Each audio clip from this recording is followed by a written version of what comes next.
We do always start our videos laughing when we're together. Yep. Okay, so welcome everybody to our video about our reselling plans and goals for 2024. We did plan this as a live stream last week, but we had some illness in the family, which is still going, still running rampant, but Youngins. so far we have escaped it. Might be too soon to say that, but we just wanted to kind of go through what we've got planned, mostly for our reselling business coming up, and we need to make some changes. And one of the changes is that we're looking to make reselling the main source of income for us. So I don't know, do you want to talk about why we want to change that?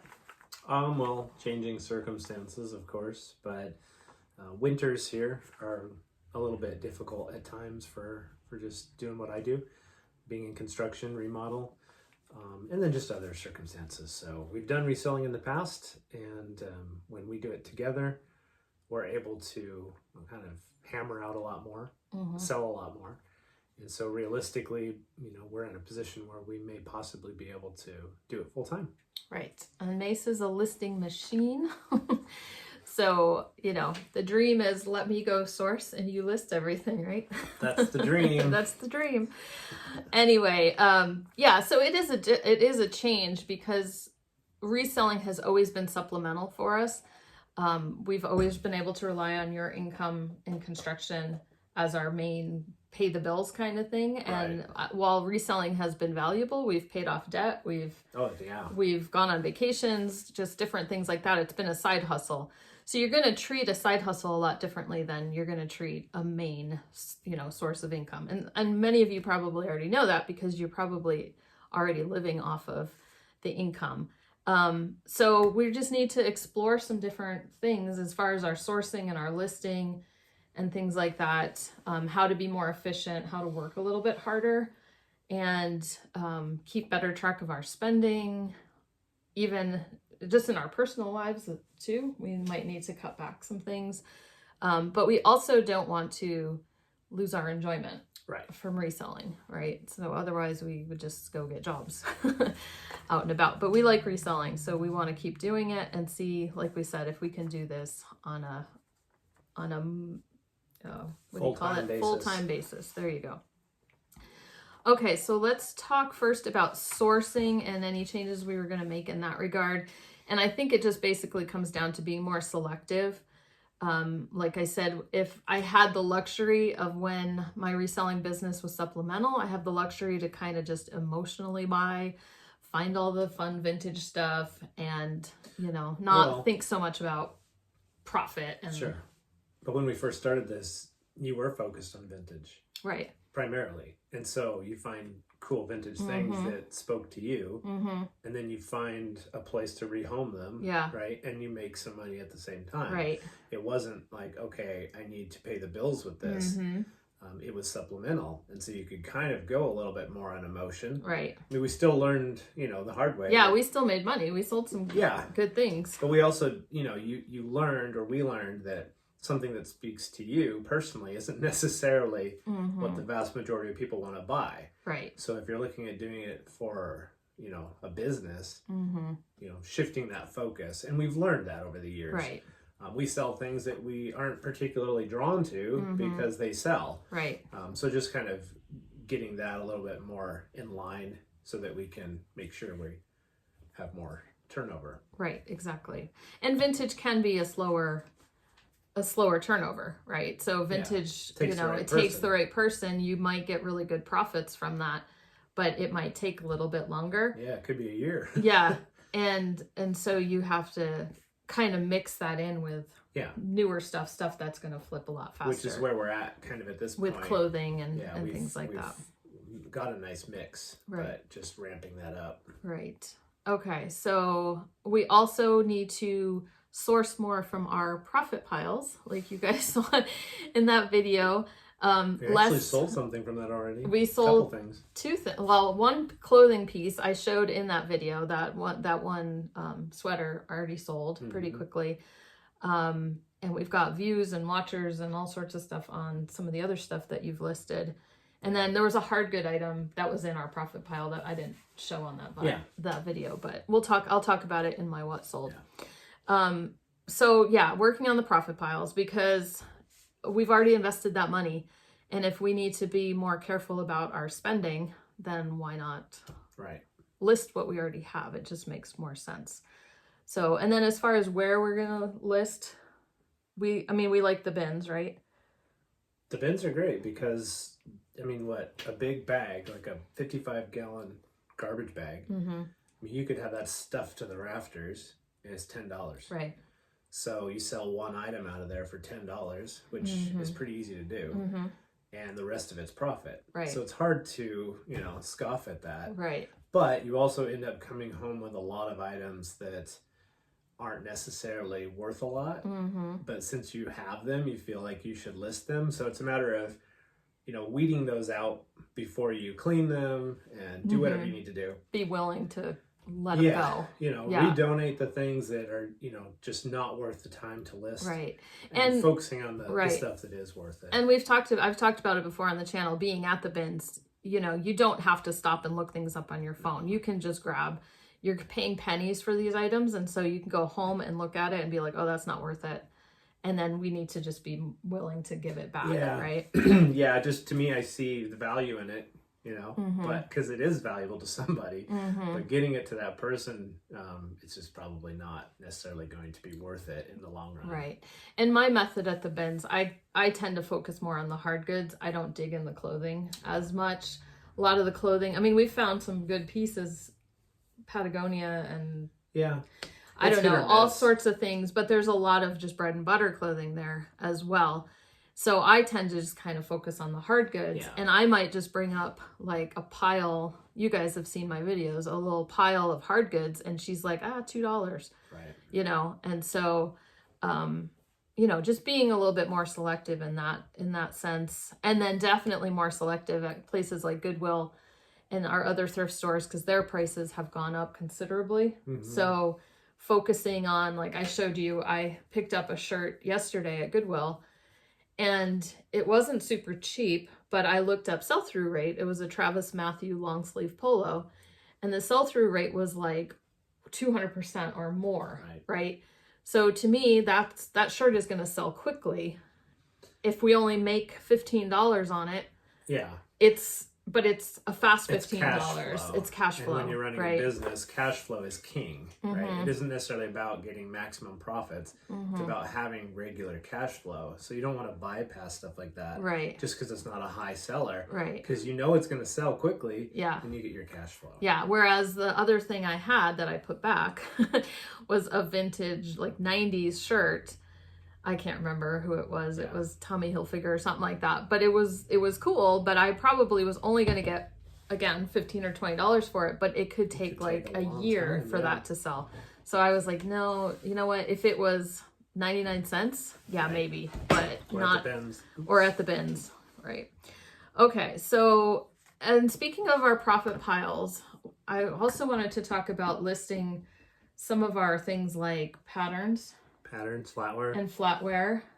We have made good money on patterns and flatware in the past. We've kind of gotten away from it because we kind of got into more unique hard goods and clothing, and that just kind of takes over a lot of our time. Right. And then I don't know, I've talked about this before, that I get into certain niches and then I burn out on them, and then I revisit them like a year later and I'm like, get all excited, and like, so I'm kind of at that point with patterns again. Like, oh, I want to get these listed.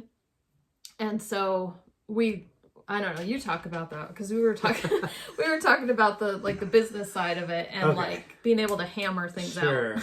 So we talked about this, before, the two of us, that for me, coming into it from kind of more of a business standpoint of construction, you want to maximize your efficiency, right? Because everything that slows you down costs you money. So selling random items that are all different takes a lot of time, and you have to do research. So especially vintage. With patterns and flatware, they're fairly straightforward.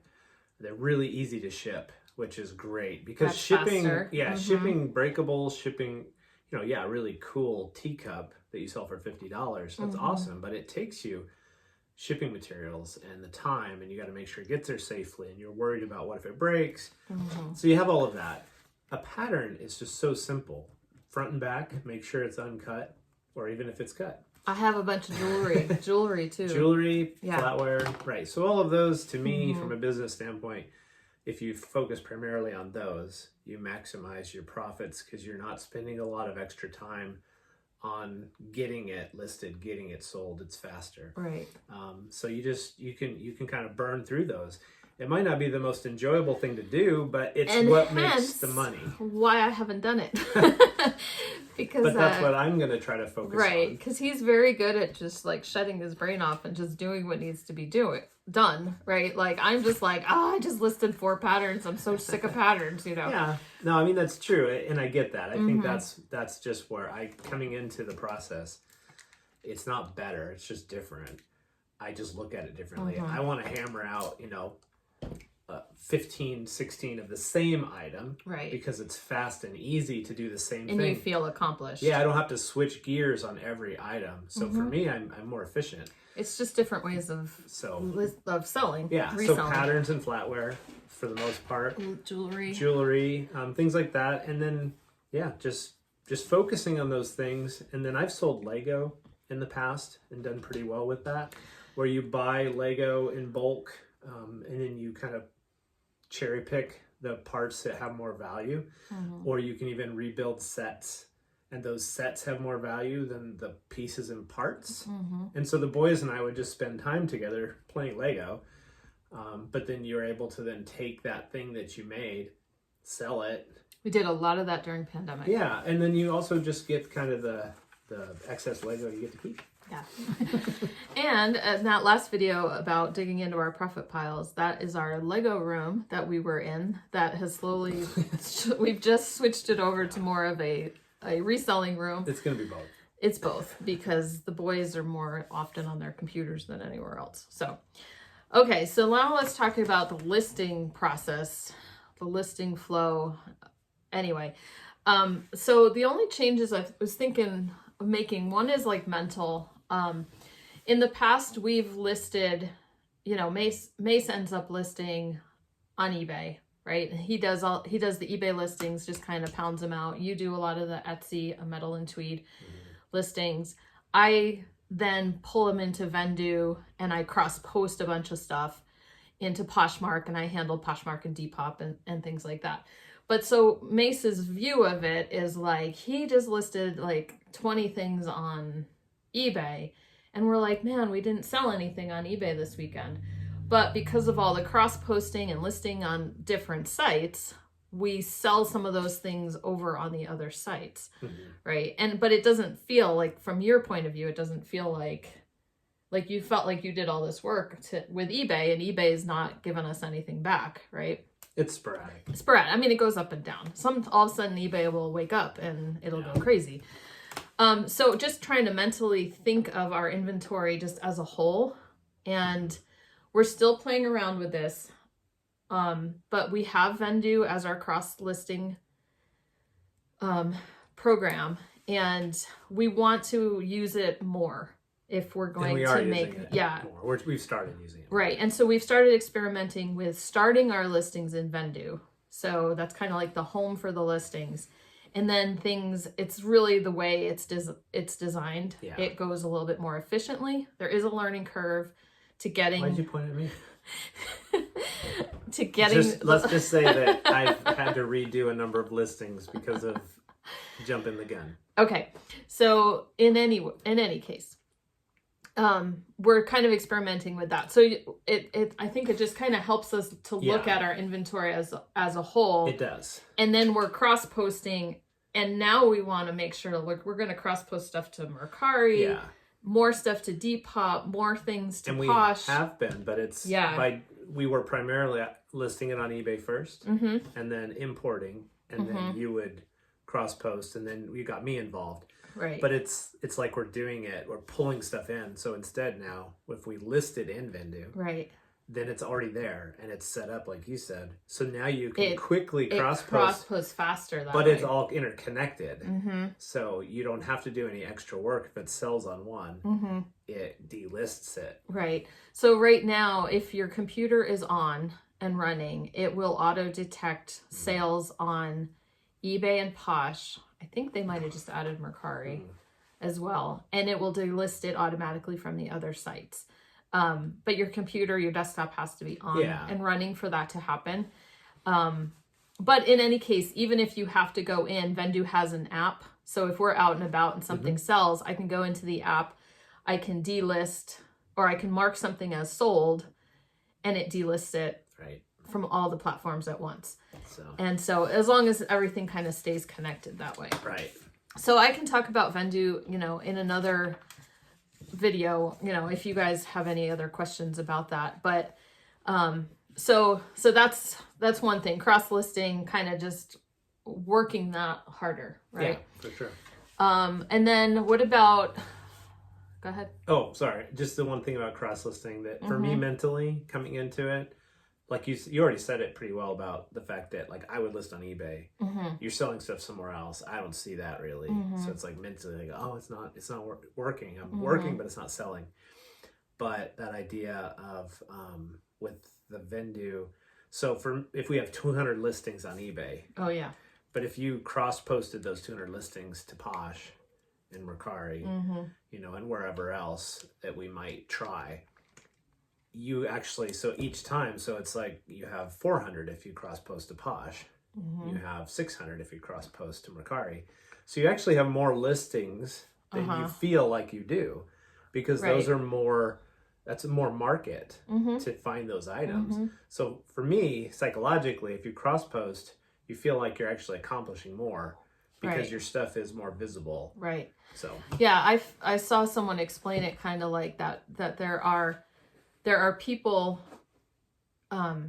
people realize they have more shopping options. It's not just, I'll look on eBay or I'll look on Amazon. They know there's different options out there. And so they're exploring different places. So if your item is in those places, and so you're casting a wider net, right? And there's people who don't like eBay. Right? They just won't shop there. Poshmark. They want Etsy. Yeah. I think sometimes people shop on Posh because they've sold something and now they have Posh credit. Like they just keep the money in Posh and then they reuse it. I do that with Mercari. So I have money in Mercari from sales. And then if something pops up, I need a phone case or more Lego, I can just buy it without actually spending money. I used to get so much jewelry on. Yeah. So it's actually just a good idea to get it out there. Get it out there. So in that instance, we were kind of talking about whether we wanted to do any more platforms. One that came to mind was Grailed. It's because it's in Vendoo and it would be an easy, it's kind of like doing it to Depop. Grailed started off as men's clothing only. Now they do women's, and it's only clothing, accessories, that type of thing. It's very streetwear, trendy, expensive clothing. Stuff that we don't generally do, but vintage is really big on there as well. And I think you get pretty good prices.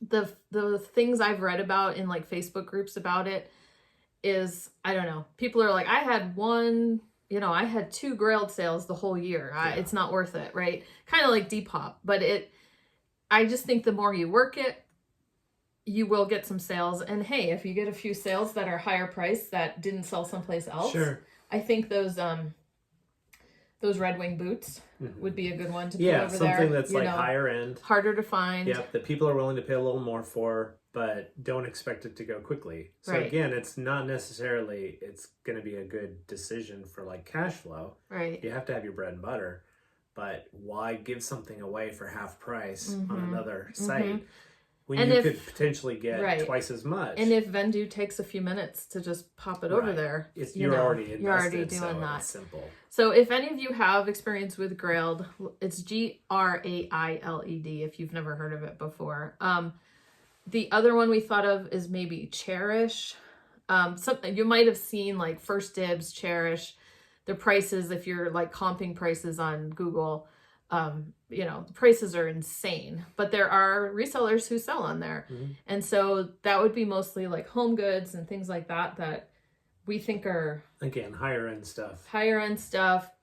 But you know, anyway, it's something Just we an need to idea. research and see if that's even viable.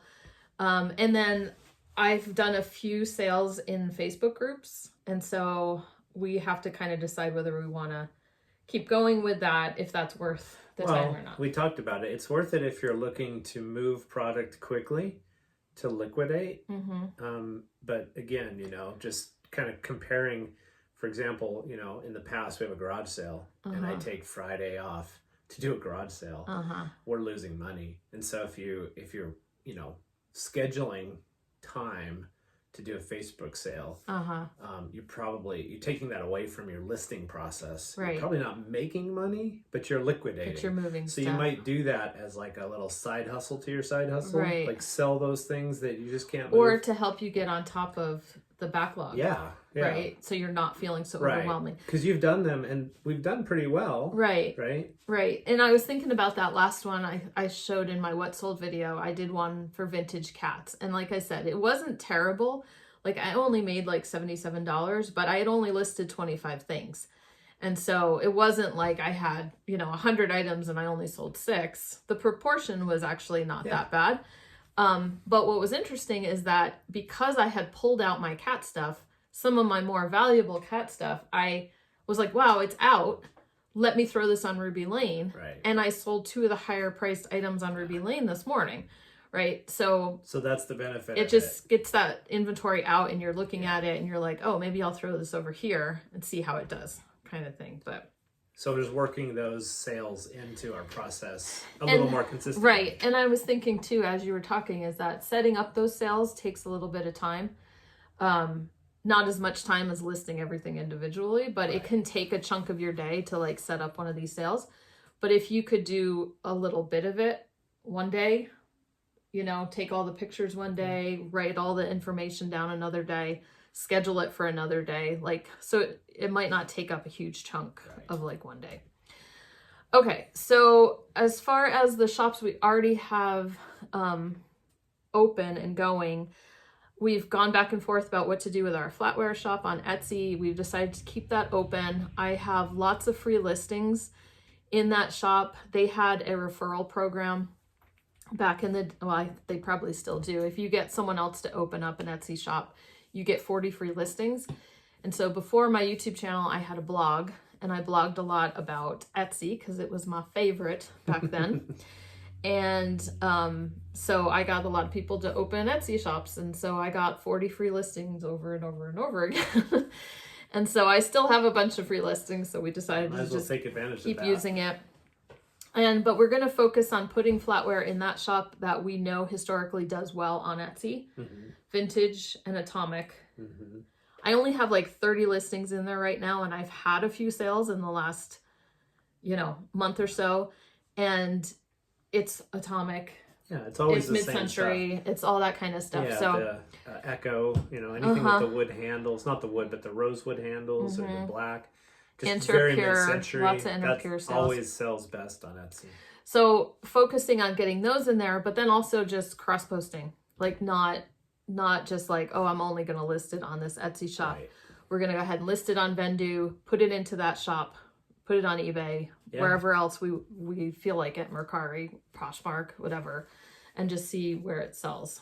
So not, you know, investing too much, like relying on it too much. No, not relying on it, but we talked about that. We've almost closed that a few times. But the idea is like if I'm searching for flatware, right, and I can go to one source and look through everything, you know, I'm going to do that.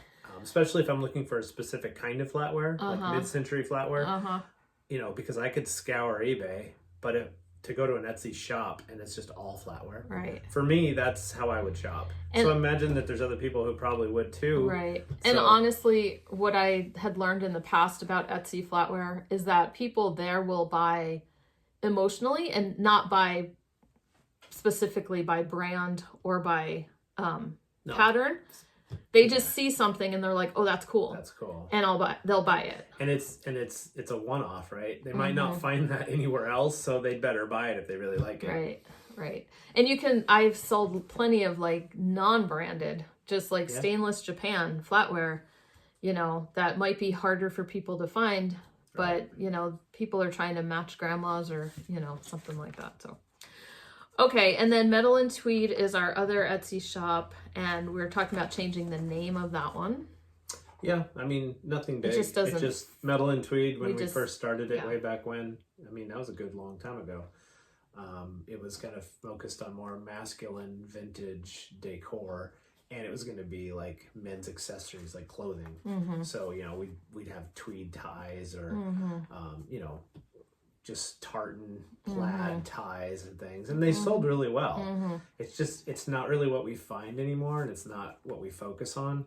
So just switching that name to something that's a little bit more, on point branding. Right. So something. So we're not sure, but it still sells consistently. I mean, it's not hot, but it's worth doing, and especially if we're cross posting. Yeah, and changing the name is a minor thing. Like we're not really like branding that store and like promoting it. And but it's going to be mostly just like decor items that are vintage decor that are slightly kind of, masculine. Right. Because that seems to be, even years later, we started it because that's was an untapped market on Etsy. It did really well. And it did well. And it still does well. Electronics a lot and more things. People. Yeah, electronics, like vintage calculators. Clocks. Vintage clocks sell really well. Things like that are just, I don't know, just kind of things that you would think a guy would be interested in, but it's not guys that buy them. No. And a lot of the men's stuff, it's women who buy them for their men. True. Right. And then as far as the pattern shop, Pish Posh Notions, we just keep that going, get that more active. Like we said, we talked about before about just kind of slamming the patterns out. Yeah. Then if we keep that active, then we get sales out of it. Then as far as listing, the only other thing I wanted to say was like, we're talking about involving our kids more in the whole business process, making this more of a family team effort, and might not be their most favorite things to do, but it's not always my most favorite thing to do. I would rather hire them. I mean, there's different tasks that I'm like, I could hire a VA to do this. I could hire so-and-so to do this. I could hire my friend's daughter to do this. And then I was like, no, I've got kids sitting right here that should do this. Well, and they do. And they do. So, for example, the youngest will help me when I do clothing. I have a sheet, and I'm for my measurements and stuff. And so I'll measure with the tape, and he'll sit and write down. And then I just pay him. Secretary. I pay him per, per listing, let's say. And he's always happy with that. Right. And then he's helped us with making thumbnails. Oh, yeah, he's great at that. For YouTube. My other son is really good at editing videos. I have to try to figure out how to make him edit mine. He's teaching me. He edits his own stuff. But... Yeah, he's good. He knows the stuff. And then, Vendoo is actually a really easy listing form. And I think if we could, especially like patterns, my youngest also takes photos for me sometimes. So he'll take photos of mugs, but he'll do my pattern photos too, which is really helpful. And so if I could expand that where he takes photos of the patterns, starts a draft in Vendoo with like basic information, then all I have to do later is go into the draft and add the keywords and add the information about the fashion and things like that. He even helped me with that in the past. A couple of years ago when we were selling Lego on Mercari. Right, he made listings. He would do the listings, and I would just edit them. Right, so we need to take advantage of our of our child labor availability. Okay, then as far as non-reselling, we'll just finish this up. Don't worry. We've been like talking a long time, but social media goals. I don't know. I do have an Instagram that's reselling, Pish Posh Reselling, and it's similar content to what I share on YouTube. And I had kind of thought at first, well, I can kind of push people towards YouTube. From there, it kind of ends up being different audience of people, but then some people do follow me on both. Yeah. And you've mentioned that you follow me on both. But then I also have a Pish Posh Vintage account that I've kind of let go dormant that I'm trying to revive. Instagram needs constant activity.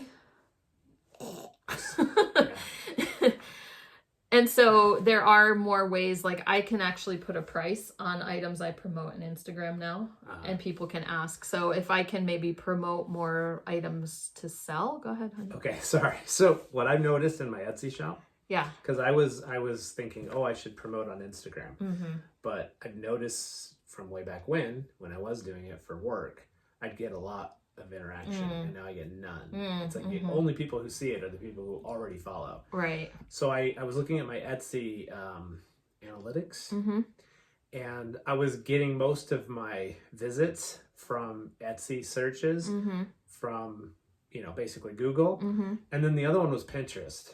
I was getting a lot of hits from Pinterest. You're welcome, honey. Because I pinned your dear. stuff. So what I'm saying is, I have data to support the fact I think that Pinterest we should focus on Pinterest. Is driving traffic to my Etsy shop, but right. Instagram was like 0. Nothing. And I used to post a lot on there, right. like every time I'd list something. So since there's only so much time in a day, this is kind of low on my list. So but pinning vintage is actually pretty easy. And I have all my boards set up for. I had been sporadic with it, and I'm just trying to get a little bit more, because I can pin. It's important to pin like my Ruby Lane listings and try to draw some traffic to that site too. And then last but not least, YouTube. Our goals for YouTube is to just stay consistent. This is, we talked about as we try to make this shift to being able to do this full time, we get, that we do get a small amount of income from YouTube so far. And it's a nice, if we look at it as another income stream in our family business, it's small right now, but it's very valuable. So if we can cover a bill or something with the YouTube channel, then, it enables us to keep being able to do this. Yeah. Right. And so we do appreciate everybody who's watched so far, and everyone who comments and thumbs ups and shares and does all those wonderful things, because that's helping us quite a bit. So we appreciate that. So I don't want to like make a specific goal, like a promise, like, oh, I'm going to do this many videos per month. It's too much stress. It's too much pressure. Well, and with the kids and with life, things come up. Yeah. And so we got to be flexible. But so I did up the amount of videos that I did in December, and it did help. I got quite a few new subscribers, and so I do want to stay consistent with the number. I at least do as a base, like 2 videos at least per week, but then promise to kind of add a couple extra every month and do more videos. You guys have talked about wanting to see more of our process. We kind of showed that a little bit the other, well, it came out today, but you'll see this whenever. And, things like that.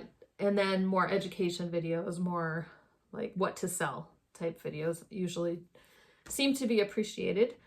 And I just want to have you go ahead, leave a comment down below too, if there's a type of video that I do that you like the best, which ones you wouldn't mind, like if we keep going, or anything else we haven't done that you want to know about.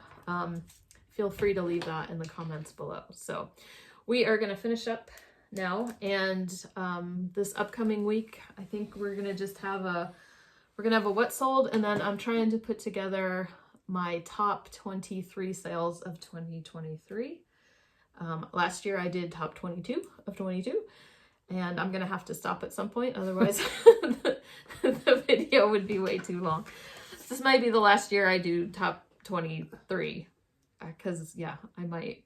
You gotta go to 25. I might switch it. You gotta get the silver anniversary. I'll get to 25, and then I'll drop down and be like, here's the top 10 videos. Okay.